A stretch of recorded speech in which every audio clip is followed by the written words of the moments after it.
បាទសូមអនុញ្ញាតគោរពជម្រាបសួរពុកម៉ែអ៊ំពូមីងបងប្អូនទាំងអស់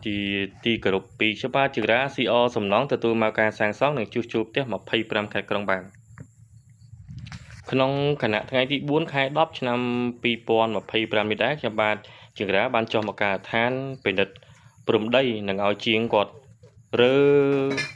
កន្លែងស្នាក់របស់គាត់ខិតទៅក្នុងបន្តិចបាទដោយសារម្ចាស់ផ្ទះគាត់ធ្វើលបងព័ទ្ធជុំវិញដី3ហិកតានេះដោយគាត់ចោលពីព្រំមកទីតាំងលបងហ្នឹងចម្ងាយ30ម៉ែត្របាទសម្រាប់ការងារផ្ទះលំហែខ្ញុំបាទក៏បានបញ្ចប់ជូនគាត់100%ហើយដែរបាទដោយមានការឆ្លាញ់ពីម្ចាស់ផ្ទះនិងការទុកចិត្តពីម្ចាស់ផ្ទះក៏ផ្ដល់ការងារបន្តទៀតឲ្យខាងខ្ញុំបាទធ្វើលបងបាទជាចុងក្រោយក៏សូមជូនពរពុកម៉ែអ៊ំពូមីងបងប្អូនទាំងអស់មានសុខភាពល្អមានសុភមង្គលរកស៊ីទទួលទានមានបានគ្រប់គ្នាបាទពីខ្ញុំបាទជារា CR សំណងទទួលមកការសាងសង់និងជួសជុលផ្ទះ25ខែក្រុង